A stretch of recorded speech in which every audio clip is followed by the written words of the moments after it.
Hello, everyone. Konnichiwa, konbanwa.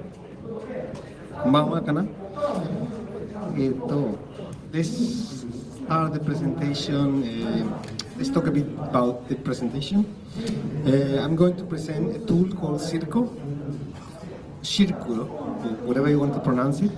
It's a network implant designed for Cisco, and we'll go into details. This is what you see just here before the start. I need to simulate the network infrastructure. So this is actually a network in a box, in a way. Firewall, switches, PoE, DNS, DHCP, internet as well. So you will see that little yellow box, sorry, blue box, is my internet server.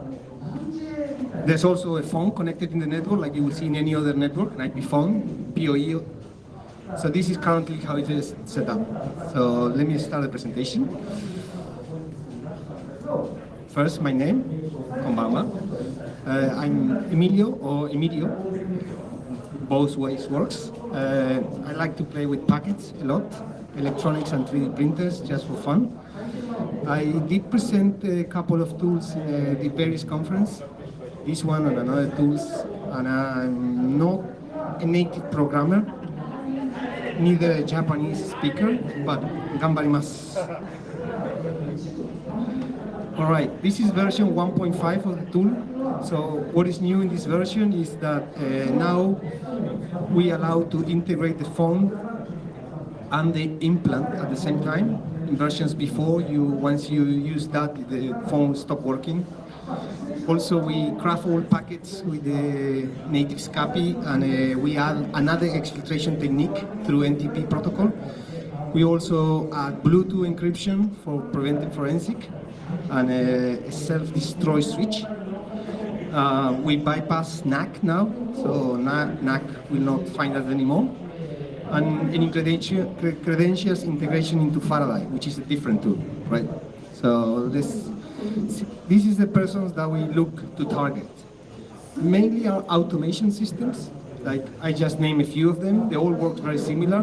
The concept is when you plug a new switch into the network, the automation, so they will discover the new switch and connect to it to pull inventory configurations. So this is how automation works in many enterprise. So these are an example of the tools you probably know. NAC, for example, is a network access control, and the idea is to prevent you connecting like a Raspberry Pi or a laptop that is not part of the company. And of course, you can manually also connect to the device, the fake switch that we want to implement. The evolution, how this all started, right? Let me talk in memory lane. So we started a year ago with demo box, version 1, which was literally built on a cardboard box with tied up pipes, and it was a POC, and it actually worked fine. And then we moved into version 1.4, it was a jump thing, and we managed to put the components inside a network outlet. So they look like this. You probably saw them under your desk in companies, or maybe like these boxes, you see? So what I managed to do is inside these boxes to put electronics on it. And the problem we have in version 4 was a PoE problem, because I can take the PoE from the phone, but the phone will not work anymore. So that was the problem with version 4. As you can see, only one cable can connect at a time. Now, in version 1.5, which is the latest version I'm going to show, you are able to keep the phone working and use the network implant at the same time. So how this is all built is, well, there's a hardware component, I will go into details, and there's a software component. The components we have is basically three main components. One is our software component in the internet, VPS maybe, just Python software, which is this blue box here, which is a VPS in the Amazon or Sakura VPS, a public internet server that running on software only. So then we have the CIRCO itself, which is the hardware component. It's designed you to go to a company in a meeting room, in a reception area, wherever it's an IP phone. That's why you want an empty desk. So this is what I want to do. I want to put this box here. Why the phone? Because the phone run on PoE, so I need the PoE to power up this. This doesn't run on batteries. There's no battery here. And there's one more component called Howler, which is, again, software component, and it's designed for exfiltration technique via wireless. It's made in Python 2, and is currently under Python 3 ongoing migration. And it's basically, this behaves as a honeypot. So it will actually trick your automation systems into believe there's a new Cisco switch in the network. They will connect to me. They will give me the credentials they use for all network because they're automation systems. And once I get that data, user and passwords, I will exfiltrate to CARPA, which is in the internet. So it's a combination of a honeypot pretending to be a Cisco switch and exfiltration techniques. And we go into the details. But just to give you an overview, the kind of exfiltration techniques we use, there are ISMP, traceroute, NTP, HTTP, HTTPS, DNS, proxy, and wireless. Those are currently the ones that this box is supported. So you can choose which one you want, or all of them. And there's an extra thing going on that because sometimes you plug a PC to a phone, it's common in the companies to save cabling. So now what happens is I can also get all the credentials from the PC going to the network as well. So that is coming on a different release, just to mention it. At any time you can ask questions. Right, what is the honeypot we create? Well, we need to pretend to be a Cisco switch. So CDP need to be able to communicate CDP and LDP. You need to be SNMP, responsible. Need to respond like a Cisco switch SNMP. You need to have a telnet interface. You need to have a iOS commands. You need to have an SSH interface. And also, when NAC found this new switch, NAC would actually do fingerprint, OS fingerprint, and service fingerprint. And those need to reply back as a Cisco switch.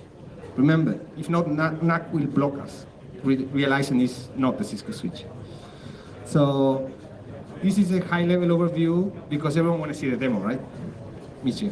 Okay, let's see. Demo time. Right, before we go into the demo, I will show the lab, just to give you an idea where we're standing. So this is a phone called Victim. This is the infrastructure itself, where there's a real switch, Cisco switch, and a called switch Tokyo 01. There's an actually PoE injector to provide, and there's an internet, DHCP, etc., and my internet server is a blue box, which is a Raspberry Pi, but it could be any software running Python. I also have a Snort, but unfortunately I don't really see anything in Snort anymore. So let's go into the demo.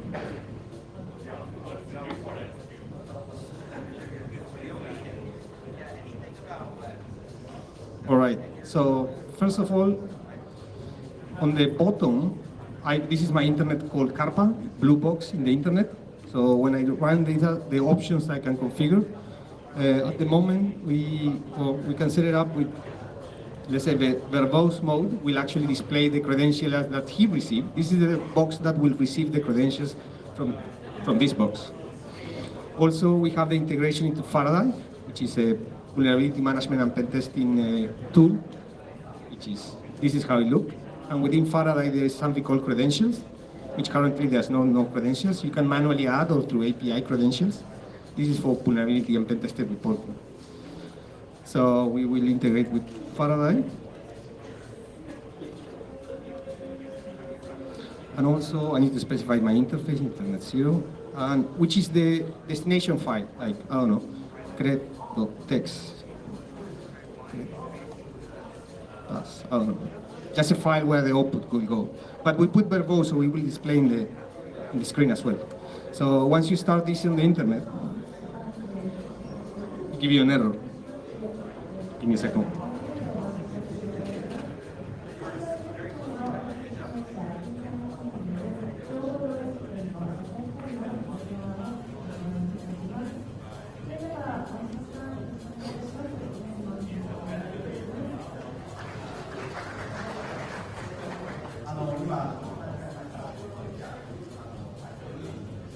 Yeah, the credential will not work because I'm not connected at home.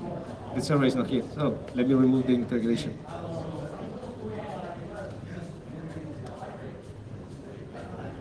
Right, so now, on the other hand, now it's listening, right? So now on the other hand, I have the box. So what I'm going to do is I need an extra cable, right? The box has a phone and a LAN cables. So I'm going to unplug the phone and put this box in the middle.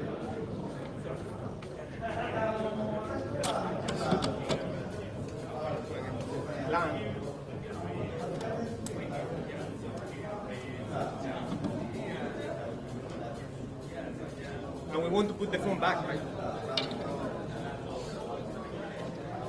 If I say phone, plug the phone back.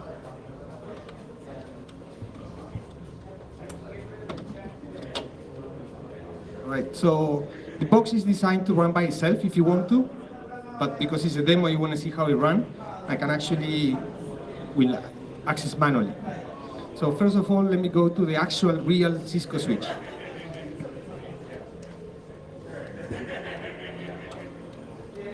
It's called switch Tokyo 01.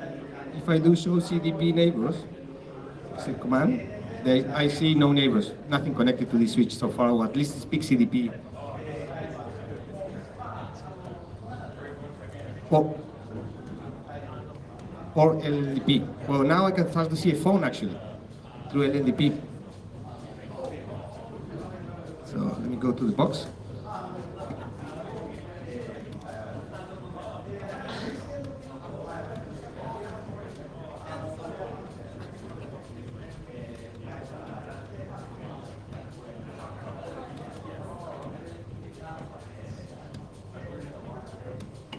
So now I'm in the actual box. I have a backend SSH management via wireless, just for demo purposes. But this is the menu you get, I spoke before. So we will put it verbose, so you can see what it's doing. Also, we put a bridge mode. Bridge mode is the new version 1.5, which allows me to have the phone and the box in the middle. If you want to go back to just one device, not phone anymore, you can put in single mode. Also, I can specify which exfiltration protocols or technique I want to do. So I can select ping, I can select, I don't know, NTP, I can select proxy. You can select all of it if you want to. I will go into details. So let's start to run it. Probably may work, may not, let's see. So these are the steps when you put verbose. It will tell you what it's doing. What the first thing this box will do is to change the MAC address to a Cisco MAC address before actually starting the interface. It will configure a bridge interface to bridge the phones with the networks. So it's basically Ethernet 0 and Ethernet 1 bridged. So it will also start to do a discovery phase to see what is the device name that is close to mine, where I'm connected. In this case, Tokyo Switch 01. Why I'm doing discovery is to pick up a similar name. So based on the name that I found through CDP and LLDP, I will put myself a name similar. If I don't find that, I can always go to switch 01, test, or whatever you want to put it. Also, we get an IP address, configure, ARPS, gateway. It will try to do, because I select proxy for exfiltration technique, there's 3 ways to exfiltrate proxy. One is WPAT, the other is DHCP option 252, and the other one is guessing. DNS guessing. We'll go into the details there, but you see that I found actually a proxy file in this URL through option 252 DHCP. I change the names and everything. So now if I go to, I'm in the real switch, 01. So if I do show CDP, I actually see a phone connected and actually a switch called 03. If I don't show CDP neighbor details, I can see that there is a switch called 03 with an IP address 151. This is the capability and the model. This is the version, etc., etc. Okay, there's an IP address, right? If I don't show LLDP neighbors details, I can also see a similar thing, right? But through the different protocol. I can see a switch 03 and then IP address. It's 151. Here you go. Right. So now I'm going to leave the real switch. Tango is the automation system or the administrator PC.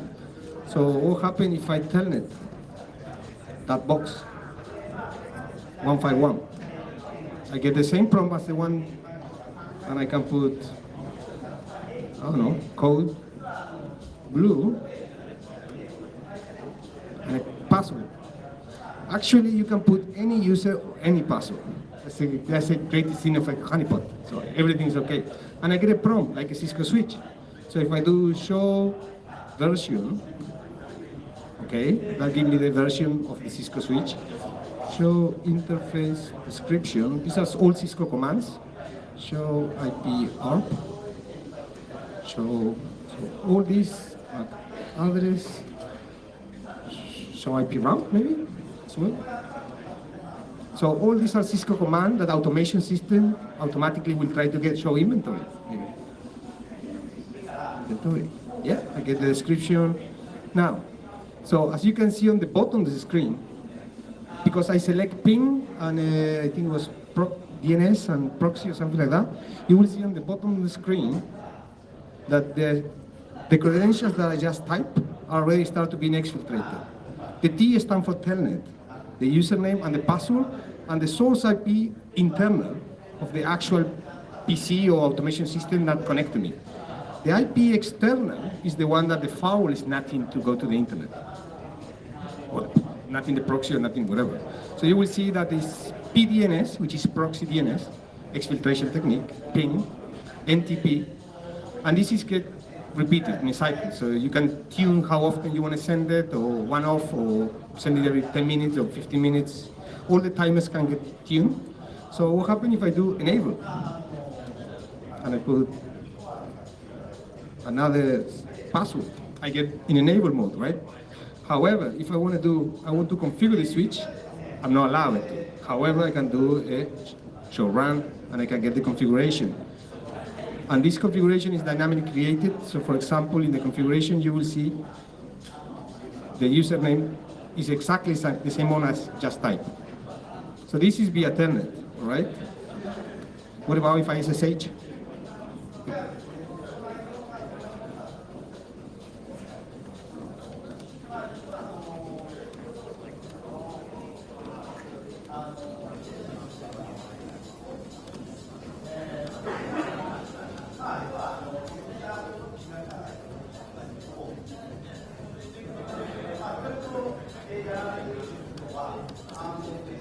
Via telnet or SSH were exactly the same commands are allowed.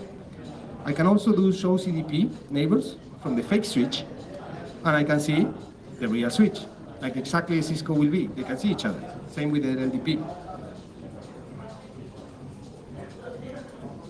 So they can see each other, right? Same concept. The only difference is when now you see in the bottom they say T and E and then say hola. That means that the E stands for enable. When I type the enable password via telnet, that is the way to exfiltrate. So the hola is the password that I just typed for the enable mode access. When you use this through SSH, instead the T, you will see an S here with the user and password, whatever you use, right? So, okay, so telnet and SSH and CDP and LDP, they all pretend to be a Cisco switch. What about SNMP?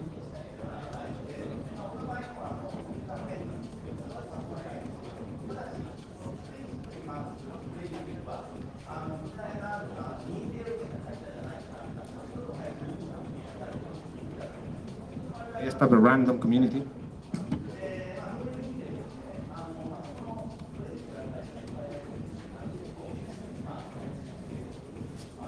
And I did something wrong.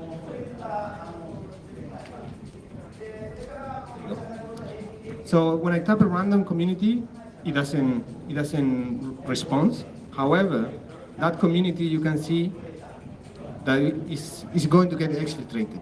So even that you put the community that you use in your network, automation systems what tend to do is they use the community that you use in your company, maybe a few communities, and then if they cannot, no response, they will try with the default, which is public, right? Just in case.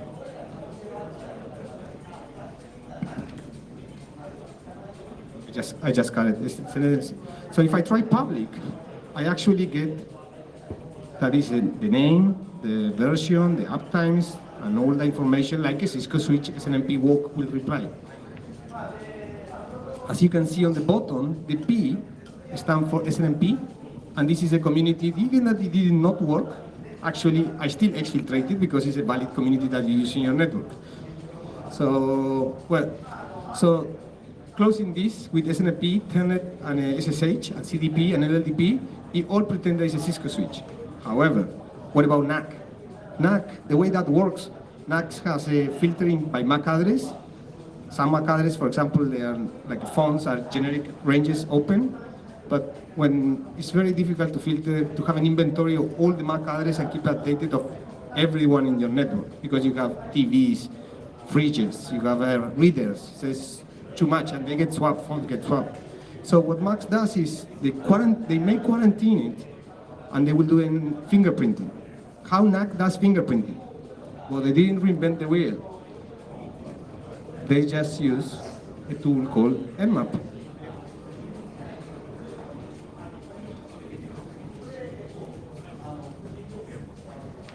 So what they do is they do a service identification and OS fingerprinting. That's I'm pretty sure you're all familiar with this command. The SV is for service identification. Based on the service response of each telnet SSH or whatever daemon you have, they will try to classify which device is it. And the -O is in a TCP, UDP, ICMP fingerprinting. Based on the response of the OS kernels, or whatever box is running, they will know if it's a Windows, a Unix, or a Cisco. So this is something that NAC will do.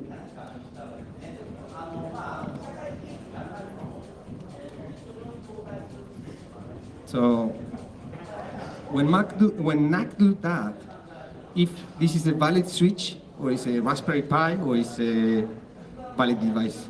So this is what NAC, or Nmap actually, report. You say there's two daemons, 23, 22 open. They're actually Cisco's SSH daemon and Telnet Cisco daemon. This is running as 12.x iOS, and is designed to be OS detailed as a Cisco. Well, they give you various options, right? In this case, it's a Catalyst 2960. So if we can full Nmap, we can full SNMP, Telnet, SSH, LLDP, and CDP, there's no reason for any device tell us that this is not the Cisco switch. So this is how it works, right? Now, one more thing. What about if someone finds this box and is a very smart guy and say, wait a minute, that box does not look like ours. And they open it, because that's a tricky thing. Now, if you do forensics, there's two things you do. First, you don't unplug the cables, because that's not the way you do forensic. You could. Now, what you're going to do is unscrew it, right? Remove the screws and see if, because this box looks suspicious actually, it's different style or something. So we will open the box to see what the hell this box is inside. So once you open the box, take the screw. Once you open this box, if you look at the screen, you will see here this little line. So once this box, there's actually a magnet switch here, that once you open the lid, as you can see that yellow thing is a magnet, and this is a magnet switch. So once you detect that someone, like in a Windows alarm at home, once you detect the lid was open, it will automatically shut down and reboot itself. You can self-destroy, turn on fire, and also, actually, it will inform the last thing he does is send a beacon, say like, someone opened the case. So if you're doing a testing assessment, okay, now it's time to tell the guys that I was you, actually. So the way that it works, one of the steps that, based on time, this work perfect. It's a Raspberry Pi inside, so you can get the SD card and do forensics. Well, not really, because the way that it works is, at the moment, this box, when it starts up, is looking for my phone. I have a Bluetooth service. You can create an app. What it does is, you create just a service, a virtual service in Bluetooth, virtual device. You can enable it, and you can create an ID, right? UID. So when I put this box into the network, I have this on in my pocket. So when this box first boot, the first thing it does is look for this specific Bluetooth ID service, and the UID is 128 bits. And that is the encryption key for the actual partition. So once you take the power, and I'm not close by, or you open the case, and I'm not close by, this box, the hard drive is encrypted with looks. So even you get the SD card, you have a simple Raspberry with an encryption partition that you can't see really, unless you crack 128 bits of UID. So that's the reason, the two reasons why we want this magnetic switch. To turn off, to kill the box itself, and also to actually prevent forensics. So let me go back to the slides. So how the exfiltration works? As I mentioned before, these are the syntax format for the exfiltration. So we got the telnet enable. I'm sending username, password, and source IP. That's the three data I'm sending from this box to the internet. Same for SSH, for SNMP, actually the community and the source IP. And coming up soon will be the netcreds option. So these are how do I actually send packets from this box to the internet?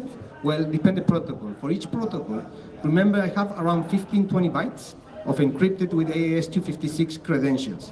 Now, what I do, I split those 20 bytes into 2 bytes each, so I have 10 packets to send. So I will send 10 packets from this box to the internet, just one-way packet. This box in the internet has filters. It will never reply any packet. No TCP reset, no SMP, nothing. No DNS query, nothing. This box in the internet is dead from a point of view, so nothing comes back. So from a firewall point of view or IPS point of view, you always see timeout sessions. There's nothing established both ways. And you can tune how often you want to send those 10 packets. Maybe every 1 minute, every 6 minutes. You can put randomly. At the moment it's configured for randomly every 30 seconds. We say 1. So there's not really a pattern to follow. So for ICMP, which is ping, I'm using IP ID headers. In the IP header, I'm using the IP ID identification. Those 2 bytes, I'm putting there my chunk from the encryption. And also using ICMP sequence number. Again, 2 bytes, where I can use to put data on it. Similar for traceroute, I'm using IP ID, and I'm using the payload, the last four digits of the payload. For HTTP and HTTPS, and actually any TCP protocol, the way to exfiltrate data is I put in my 2 bytes. So I'm sending 10 TCP sync packets, just the sync, with using TCP window size, which is a 2 byte size. So I'm putting 2 bytes of my crypto, which is my passwords, to my data to exfiltrate basically, using TCP window size. NTP, I'm using a stratum and different variables in NTP. DNS is the easiest one. You just query a simple DNS with your crypto.domain. However, remember DNS doesn't work, this box goes to the internet. You will go to your internal DNS. And your internal DNS will do an NS query type. Proxy. Proxy is interesting because most of the companies don't allow direct access to the internet. Maybe ping or traceroute for troubleshooting. Maybe DNS, but let's say that is a very kidishi. Doesn't allow anything, so if you browse the internet from internal company, you go through proxy only. Authenticate proxy. Okay? Sure. So for proxy, we have 3 different techniques. And also the wireless is using beacons. So that's to avoid whips to get detected. So just to put it into a diagram, this is how first of all, to send the information, I need to tell the receiver how long is the bytes that I'm sending. I'm sending 20 bytes. So I need to tell them you are expected to get 20. I'm also need to tell them the sequence. This is packet number 1, this is packet number 6, because they could arrive in a different order. So sequence numbers, byte length, and actually, so the first ping that I send contains that information, and the following, so I will send 11 packets, right? 10 with the crypto, but the first packet will be actually the first 1 or 2 packets will be actually the information of what you should be expecting, right? Traceroute, they all work similar, so I can go into details if you want to, but this is for UDP, so I have the process. I'm sure you can see, probably yes. Yeah, it's quite big. I can see it. So you have this side will explain you what it's doing, and the receiver what it's doing. So this is as long as the firewall allows traceroute. For HTTP, HTTPS, to be honest, could be any TCP packet, any protocol, because I'm just sending a sync packet. There's nothing coming back, so there's no communication, so it's not even HTTP. But port 80 or 443 may be open from the internal network to the internet, maybe. NTP, this is a funny one, because NTP, there is a transmit timestamp field in the NTP protocol, which has 64 bits. That's nice, it's not the classic 32. So what I'm doing is the first 32 are actually the timestamps, and the next 32 bits are actually a fraction. So I'm hiding my 4 bytes in the last 32 bits, in the fraction. So you will see the timestamp correct, but the number on the fraction is what varies on the byte that I'm sending. Again, similar concept. I use stratum and polum and precision just to tell first how many packets are you expecting, how long is the sequence, because there's padding sometimes. Let's say that I'm sending that 2 by 2 byte, but your crypto is 13. So I need to do padding, I need to do 14, so to send 7. So I also need to tell it, listen, I'm sending you 7 but realistically, you're expecting 13, so one must be padding, or that concept, right? And the sequence number. This is no 1, 2, 3, so you can assemble the other side. DNS. DNS is the one that is simplest, but this one does not require direct access from CIRCO to CARPA. It goes through your internal DNS or your DMZ DNS, right? So in this case, I'm using NS type query because NS gets forwarded to the chains of the actual root domain of the domain. So that guarantee that query, even that nothing reply back, it gets forwarded to the .com and then the blah.com and then my subdomain circo.blah.com because it's an NS type of query. So you will get forwarded from the root down to the actual CARPA. CARPA, remembers, in the internet, it's public IP, and he owns the domain. He configured himself, registered as the NS record of that domain or subdomain. Proxy, this is where I get interested, because proxy, everything is closed, proxy is a one-way out. Problem with proxy is you need to find the proxy.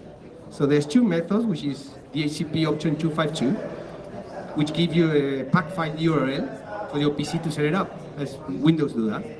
Some companies put it there. So what I'm doing is I'm querying the DHCP server with DHCP inform to get that parameter, if it exists, right? Once I get something, I will go connect to that proxy file, get the pack file, parser to look for the proxy IP and port. Then I will connect to the proxy. And this is interesting because the proxy itself is, I don't know any company has an open proxy, to be honest. They're all authenticated. You need to authenticate Windows credential most likely. And the funny part here is that I don't have any credential for Windows, right? I got the network credentials, but definitely don't work in any proxy. So if I connect to the proxy and I do a get of my crypto.evil domain, the proxy itself will reply back with a 403 authentication required. And that's the end of the story. However, every commercial proxy out there, like big brands, big names, what they do is they will log an entry in the logs of the proxy that say that this source IP tried to go to this domain at this time and go to 403. They have millions of those entries, right? But to log that entry, the proxy logs, to put in, there's a column called IP address. So they know they want to go to something crypto.evil domain, but there's a column called IP address. So the proxy will do an NS lookup of that URL, just to put the IP address, if there's any. And essentially what the proxy is doing is sending via DNS the crypto to me. Thanks, proxy. So WPAD, similar exercise. Again, I just query the DNS server for the wpad.company.com if it exists. Many people still use it, but it's going down the path. So the most common is DNS guessing. So what that means is companies use GPO. So that means that the profiles get pushed, the proxy URL, the pack file URL in the Internet Explorer is get pushed by GPO, AD profiles, right? So AD group GPO pushing that to users. So the only way that I come up with that is to find that proxy pack, proxy server, your name. So I generate the list maybe with 15 words, like proxy, ERX, ENET, GW.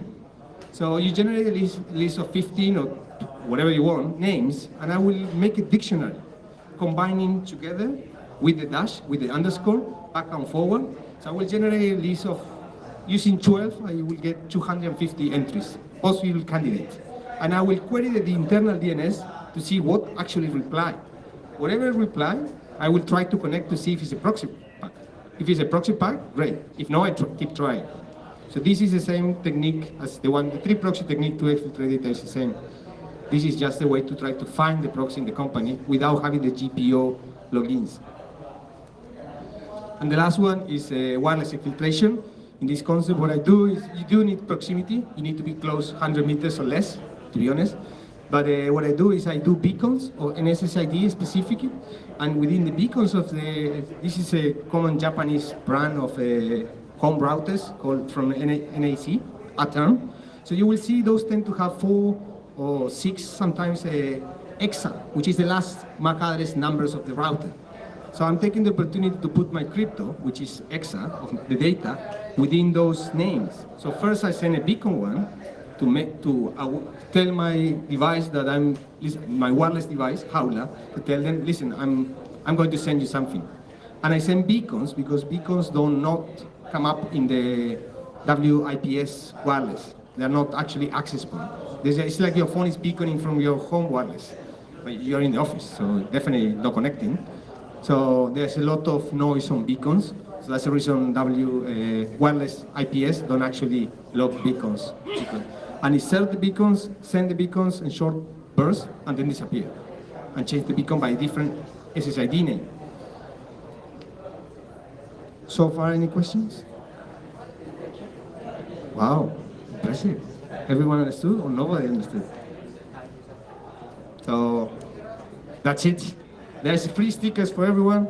Thank you for listening and hope you enjoy it. Thanks.